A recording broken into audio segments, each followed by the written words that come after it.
बिस्मिल्लाहिर्रहमानिर्रहीम। अस्सलाम वालेकुम नाज़रीन, आप देख रहे हैं हम दोस्तों स्पीक्स और उम्मीद है कि आप सब खैरियत से होंगे। नाज़रीन, डिफेंस कराची में मुस्तफ़ा केस के हवाले से पिछले 24 घंटों में इंतहाई खौफनाक जो है वो इंकशाफात सामने आए हैं और आज की इस वीडियो में 4 से 5 ऐसी चीज़ों के ऊपर डिस्कस करने वाले हैं जिसमें इस केस को जो है वो एक तरीके से पूरी तरह से खोल के रख दिया है। इंतहाई खौफनाक जो इंकशाफात हैं ये मुस्तफ़ा की बॉडी के हवाले से हैं। इसके जो वो आखिरी पैगाम भी अब सामने आ गया है जो इसने अपने दोस्त को एक वॉइस नोट में किया था, वो भी आपके साथ शेयर करेंगे। इसके साथ साथ जो है वो DIG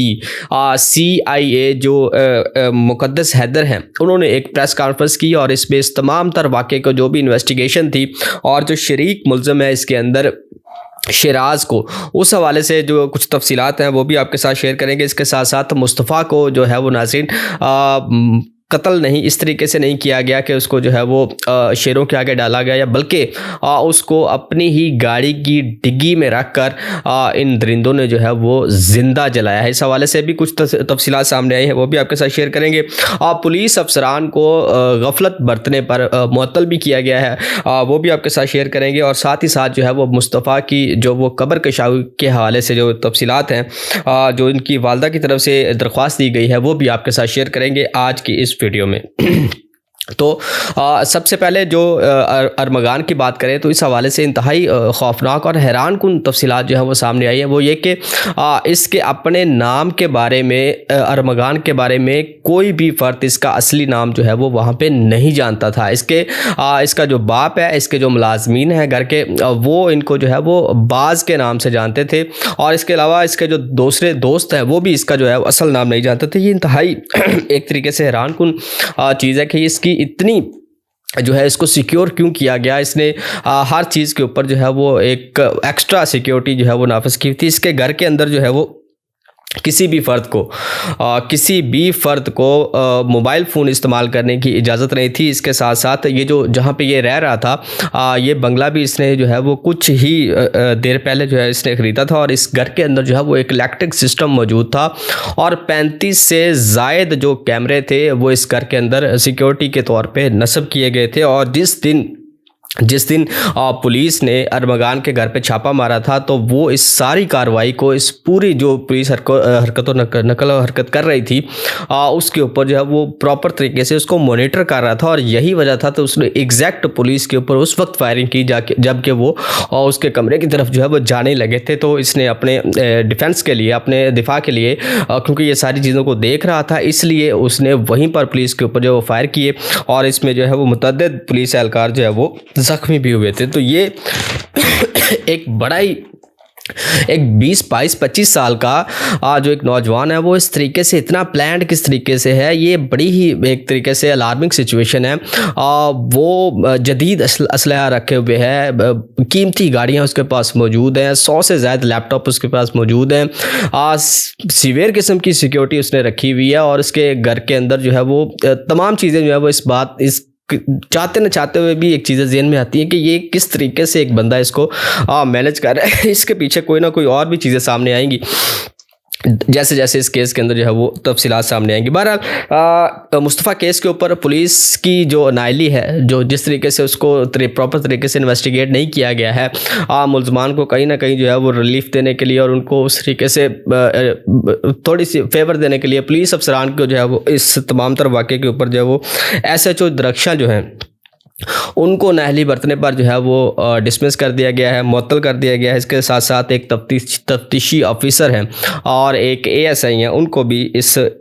सारे केस के ऊपर जो है वो मुअत्तल कर दिया गया है। SHO अब्दुर्रहमान पठान है के ख़िलाफ़ महकमाना कार्रवाई का भी आगाज़ कर दिया गया है। ASI हैं इफ्तिखार अली और इसके साथ SIO हैं जुल्फ़कार, जो कि इस केस को इन्वेस्टिगेट कर रहे थे, तफ्तीश इसकी कर रहे थे। उनको जो है वो बाकायदा तौर पे अब पुलिस के अफसरान को मुअत्तल कर दिया गया है इस सारे केस के अंदर। इसके अलावा एक और अहम जो डेवलपमेंट है इस केस में वो है कब्र कशाई के हवाले से कि अब चूँकि मुल्ज़मान की शिनाख्त के ऊपर इसकी जो है वो बॉडी को बता दिया गया है कि वो कहाँ पे उन्होंने डिस्पोज ऑफ किया, कि कैसे गाड़ी ले गए। वो अगली वीडियो में मैं आपको डिटेल के साथ बता दूंगा कि ये कहाँ से किस तरीके से मुस्तफ़ा को लेके गए, कहाँ पे इसको मारा, कैसे मारा। इसके लिए जो है वो अगली वीडियो में आपको तफसील के साथ बता दें। खैर, कब्र कुशाई का मामला है और इसमें जो है वो ईदी ने इसकी बॉडी को जो है वो 16 जनवरी को अमानतन दफना दिया था। और चूँकि इसकी बॉडी की हालत इस तरीके से नहीं थी कि इसकी जो है वो शिनाख्त की जा सके, 12 जनवरी को ये ईदी को मिली थी और 16 जनवरी को इन्होंने जो है वो इसकी तदफीन कर दी थी। बाद में जो है वो इसका डीएनए लेने के लिए और इसकी वालदा के साथ सैंपल को मैच करवाने के लिए और एमएलओ करवाने के लिए भी इसकी कब्र कुशाई की ज़रूरत पड़ सकती है। इसलिए इसकी मुस्तफ़ा की वालदा की जानब से कब्र कुशाई की जो है वो बाकायदा तौर पे दरख्वास्त दे दी गई है। अब बात करते हैं सबसे इंतहाई अहम जो है वो इस केस की, वो है इस केस में एक लड़की का किरदार। ये लड़की बेसिकली मार्शा शाहिद आखिर कौन है और इसने किस तरीके से मुस्तफ़ा को ट्रैप किया और किस तरीके से अरमगान को उकसाया और उसको फिर जो है वो इसको जो है वो कत्ल करवाए। बेसिकली ये जो मार्शा शाहिद है, ये जो है वो अरमगान की और इसके साथ साथ जो मुस्तफ़ा है इनकी एक म्यूचुअल फ्रेंड थी और ये भी जो है वो डिफेंस की ही रिहायशी है। और ये तीनों लोग जो हैं इकट्ठे ही जो है वो पार्टियाँ शार्टियाँ और इस तरह का जो सीन है वो करते थे। और इनकी जो लड़ाई है वो बेसिकली न्यू ईयर नाइट पे इनके दरमियान जो है वो लड़ाई हुई थी और ये लड़ाई भी जो है वो मार्शा शाहिद की ही वजह से हुई थी, जो कि अरमगान और मुस्तफ़ा के दरमियान हुई थी। बहरहाल 4 साल पहले कि ये दोस्ती है इनकी मुस्तफ़ा की और इसके अलावा जो है वो मार्शा शाहिद की, ये 4 साल पहले से दोस्त हैं।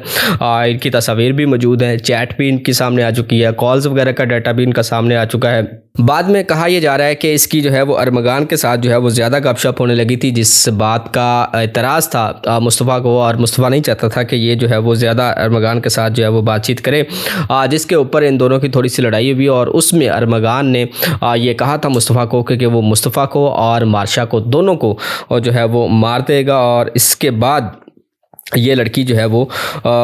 अमेरिका भी फ़रार हो गई थी। इसके घर वालों के वो भी आपके साथ तफसील शेयर करेंगे। अब ये है कि अरमगान ने बाद में मुस्तफ़ा को बहाने से अपने घर में बुलाया और मार्शा के हवाले से इसकी जो मुस्तफ़ा की वालदा है उसने भी पुलिस को जो है वो ये चीज़ बताई थी कि मार्शा जो है वो इस केस में कहीं ना कहीं जो है वो उसका भी किरदार हो सकता है, उसको भी इन्वेस्टिगेट लाजमी तौर पे करना चाहिए। लेकिन उस वक्त जो है वो मार्शा जो है वो पाकिस्तान से जा चुकी थी, यूएस से जा चुकी थी और उसके बाद जो है वो इंटरपोल के ज़रिए अब ये कहा जा रहा है कि मार्शा को पाकिस्तान वापस लाया जाएगा और उसको उस केस के अंदर जो है वो इसको शामिल तफ्तीश किया जाएगा। लेकिन मार्शा का किरदार इस केस के अंदर इंतहाई अहम है, जिसकी वजह से ही ये तमाम जो है वो लड़ाई झगड़ा शुरू हुआ और बात जो है वो इस कत्ल तक पहुँची।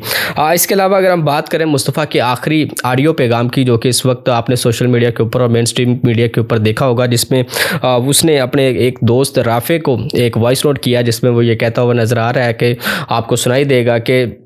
वो जो है वो अरमगान की तरफ जा रहा है और तुम भी जो है वो फ्री होकर वहाँ से आ जाना, जिम से फ्री होकर तुम या जैसे भी शावर वावर लेके तो वो अरमगान की तरफ आ जाना, तो वहाँ पे बैठेंगे। जिसमें एक बात उसने ये की कि अगर ये बात है तो फिर मैं भी अपने तरीके से खेलूँगा और इस बात के ऊपर जो है वो मैं भी अपने तरीके से काम करूँगा। ये एक ऐसा फ़िक्रा जिसके ऊपर लग रहा है कि इनके दरमियान जो है वो कोई चपकलश है, कोई लड़ाई झगड़ा है, जिसके बाद ये अरमगान और मुस्तफ़ा की जो है वो उसकी मुलाकात होनी थी और उसके बाद ये उसके घर गया और वहाँ से ये मुस्तफ़ा जो है वो गायब हुआ और इसके बाद ये तमाम स्टोरी जो है वो आपके सामने है, किस तरीके से इन्होंने इसको कत्ल किया। इस हवाले से जो इस मुस्तफ़ा की वालदा का बयान है वो भी इंतहाई अहम है। उसने भी ये कहा था कि मार्शा शाहिद ने ही इसके बेटे को जो है वो कत्ल करवाया था और 4 साल से ये इनका ताल्लुक़ था। बाद में ये जो मार्शा थी ये नशे की लत में मुब्तला हुई और दोनों के दरमियान जो है वो झगड़े शुरू हुए। अरमगान और दूसरे लड़कों से इसने ताल्लुकात भी बना लिए थे, जिस बात का दुख था मुस्तफ़ा को और मुस्तफ़ा इस बात से इसको रोकता था। लेकिन इस दरमियान जो है वो मार्शा अगस्त 2024 को अमेरिका चली गई और उसके बाद जो है वो 22 दिसंबर को वापस आई, जिसके बाद इसने मुस्तफ़ा को जो है वो धोखे से अरमगान के घर बुलाया और वहाँ से जो है वो इनकी लड़ाई झगड़ा और इस तरह के जो मामलात बने और उसके बाद जो है वो इसको कत्ल करवाया गया। और इसमें जो मेन किरदार है वो कहा यह जा रहा है कि ये मार्शा का ही है, जिसकी वजह से मुस्तफ़ा को जो है वो कत्ल करवाया गया है। इंतहाई खौफनाक किस्म का ये वाक़या है और अगली वीडियो में मैं आपको डिटेल के साथ बताऊंगा कि बेसिकली मुस्तफ़ा के साथ हुआ क्या। उसको अरमगान के घर पहुंचने से लेके हब के अंदर जब इसकी गाड़ी में एक डिग्गी में रखकर इसको जलाया गया, इस सारे वाक़े में किस तरीके से इन्होंने प्लान किया, कहाँ से इसको बुलाया, कितना मारा, कैसे मारा और उसके बाद जो है किस तरीके से इसको हब लेकर गए, गाड़ी को कैसे जलाया गया और वहाँ से फिर ये वापस कराची कैसे पहुँचे, ये तमाम तर तफसील जो है वो आपको अगली वीडियो में डिटेल के साथ बताऊँगा। आज की इस वीडियो के लिए इतना ही, इजाज़त दीजिए, अल्लाह हाफिज़।